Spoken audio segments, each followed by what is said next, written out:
সেটা হচ্ছে আমাদের মেডিকেল সায়েন্স যেটা বলে যে শারীরিক চাহিদার যে ব্যাপারটা, আমাদের ব্রেনের যেই অংশটায় শারীরিক চাহিদা নিয়ন্ত্রণ হয়, শারীরিক চাহিদার যে ব্যাপারটা, পুরুষের এই জিনিসটা মহিলাদের চেয়ে 2.5 গুণ বেশি বড়। বুঝতে পারছেন?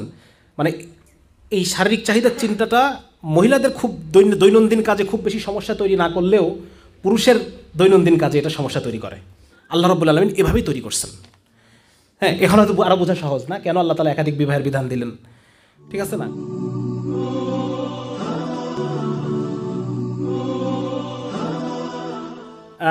কয়েকটা বিষয় আমাদের আজকে আলোচ্য ছিল, তার মধ্যে একটা হচ্ছে যে দেরি করে বিবাহ করা। তো দেরি করে বিবাহ করার এটার অনেক খারাপ ইফেক্ট আছে। 1 নম্বর খারাপ ইফেক্ট আপনাদের বলি, যেটা বোঝা সহজ, যে আপনার বাচ্চাগুলো যখন ছোট ছোট তখন আপনাকে দুনিয়া ছেড়ে চলে যেতে হবে। ঠিক না? মাঝখানে একটা ভিডিও খুব ভাইরাল হয়েছে। হ্যাঁ, একটা ভিডিও খুব মাঝখানে ভাইরাল হয়েছিল। চীন দেশের একটা লোক, চীন দেশের একটা বাচ্চা তার বাপকে ডাকতেছে, ওই বাপ এসে আরেক তার বাপরে ডাকতেছে, ওই বাপ এসে 5টা প্রজন্ম এক কাতারে দাঁড়ায় ছবি তুলতেছে। বাচ্চা বলছে আব্বা আসো, ওর আব্বা আসতেছে। ও আবার বলছে বাব্বা আসো, ওর আব্বা আসে। আব্বা আসো, সে আব্বা আসতেছে। ঠিক আছে না? বাপের বয়স দেখা গেল 95। তো যাই হোক, মানে মোট কথা এটা যে যদি আমরা দেরিতে বিবাহ করি তাহলে আশঙ্কা এটাই যে আমার বাচ্চা উপার্জনক্ষম হওয়ার আগেই, হ্যাঁ, যে আমার বাচ্চারা সবাই উপার্জনক্ষম এইটুকু দেখার আগে আমাকে দুনিয়া থেকে হয়তো চলে যেতে হতে পারে। হ্যাঁ, তো যার কারণে আমাদের আর্লি বিয়ে করাটা খুব জরুরি। 2 নম্বর হচ্ছে যে আগে যদি বিয়ে করেন তাহলে পরে দেখেন, এটা আপনাদেরকে আমি বলি, যদিও মা বোনরা শুনতেছেন কিন্তু এই জিনিসটা সবার জানা প্রয়োজন। সেটা হচ্ছে আমাদের মেডিকেল সায়েন্স যেটা বলে যে শারীরিক চাহিদার যে ব্যাপারটা, আমাদের ব্রেনের যেই অংশটায় শারীরিক চাহিদা নিয়ন্ত্রণ হয়, শারীরিক চাহিদার যে ব্যাপারটা, পুরুষের এই জিনিসটা মহিলাদের চেয়ে 2.5 গুণ বেশি বড়। বুঝতে পারছেন?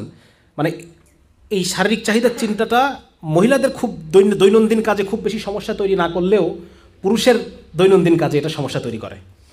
পুরুষকে যদি বলা হয় যে তোমার লাইফের প্রধান কাজ কী কী, প্রধান উদ্দেশ্য লক্ষ্য কী কী, 10টা লিস্ট করো, 1 বা 2 নম্বরে থাকবে এই জিনিসটা।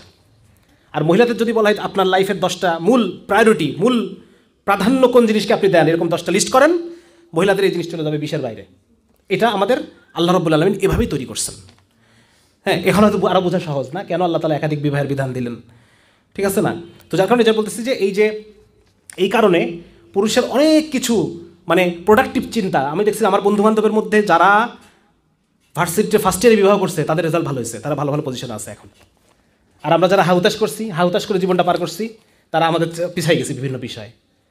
হ্যাঁ, হাহুতাশ করছি কিন্তু মাথার তো ওটা আছে, ওইটা তো বাড়ি তো দেয় মাথার মধ্যে নাকি?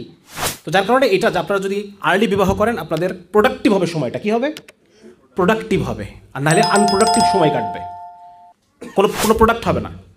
ওই সময় যে পড়াশোনাটা করবেন সেটা মাথার মধ্যে একটা চিন্তা নিয়ে পড়াশোনা করবেন, গঠনমূলক, আমাকে ভালো হতে হবে, আমাকে দ্রুত আয় রোজগার করতে হবে, আমাকে দ্রুত পরিবার গঠন করতে হবে, সংসার শুরু করতে হবে। এই প্রেশারের কারণে পুরুষ সঠিক সিদ্ধান্ত গ্রহণ করে। পুরুষ যখন প্রেশারে থাকে তখন সে সঠিক সিদ্ধান্ত গ্রহণ করে। এটা আমাদের মেডিকেল সায়েন্সের গবেষণা। পুরুষকে যখন প্রেশারে রাখা হয়, পুরুষকে আপনি ছেড়ে দিয়ে রাখবেন, সে সঠিক সিদ্ধান্ত নিতে পারবে না, এলোমেলো সিদ্ধান্ত নেবে, টাইম নষ্ট করবে, টাইম পাস করবে। কিন্তু যখন তাকে একটু হালকা প্রেশার দেওয়া হবে, সে সঠিক সিদ্ধান্ত নিতে পারবে। তো যার কারণে এটা একটা জিনিস যে আমাদের দ্রুত বিবাহ করা প্রয়োজন, এবং দ্রুত বিবাহের সাথে আল্লাহ রাসূল সাল্লাল্লাহু আলাইহি ওয়াসাল্লাম কামাই রোজগারকে এটা একটা শর্ত করছেন। কামাই রোজগারের একটা শর্ত যে যারা তোমরা সামর্থ্যবান না ততদিন তোমরা রোজা রাখো, নাকি কামাইয়ের একটা ব্যাপার আছে এখানে। এই জন্য এটাও বলা আছে কোরআন শরীফে এরকম একটা কথা যে এটাকে একটা কমিউনিটি কাজ হিসেবে, যে সমাজ যার বিয়ের বয়স হয়ে গেছে সমাজ তাকে দ্রুত সামর্থ্যবান করে দেবে। সেটা বাপ হতে পারে, আত্মীয় স্বজনরা হতে পারে, তাকে দ্রুত সামর্থ্যের জায়গাটায় পৌঁছায় দেওয়া, দিয়ে তার বিবাহটা করায় দেওয়া। ঠিক আছে না? তো এটা আরেকটা বিষয় যে আমরা পড়াশোনাটাকে অনেক বেশি লেন্দি করে ফেলছি, টেনে আমরা একদম নিয়ে গেছি সেই 25-26 বছর বয়সের আগে কেউ আয় রোজগার শুরুই করতে পারতেছে না। এই জায়গাটা ভুল।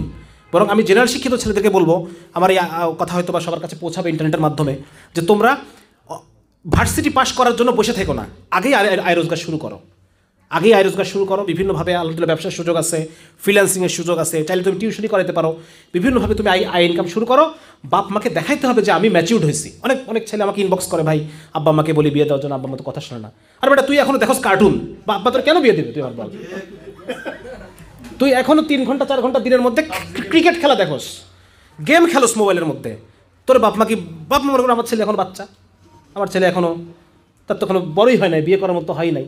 বরং তুমি যদি কী করতা, তুমি যদি আয় ইনকাম করে একটা অংশ বাপকে প্রতিদিন দিতে, বাপ বুঝতো না ছেলে এখন কী হয়েছে, ছেলের এখন বিয়ের বয়স হয়েছে। চিন্তা আমি যে ম্যাচিউর্ড হয়েছি, বড় হয়েছি, এটার পরিচয় তো আমার আব্বা আমাকে দেওয়া লাগবে। না না তা করবে না, ঘরে দাওয়াতের কাজ করবে না, বলবে যে বাবা আমার বিয়ে দেয় না, বাবা আমার বিয়ে দেয় না। তো যার কারণে ভাই এটা একটা গুরুত্বপূর্ণ জিনিস যে আমাদেরকে দ্রুত সামর্থ্য অর্জন এবং সামর্থ্য অর্জনটাকে এই লেখাপড়ার সাথে খাস না করা।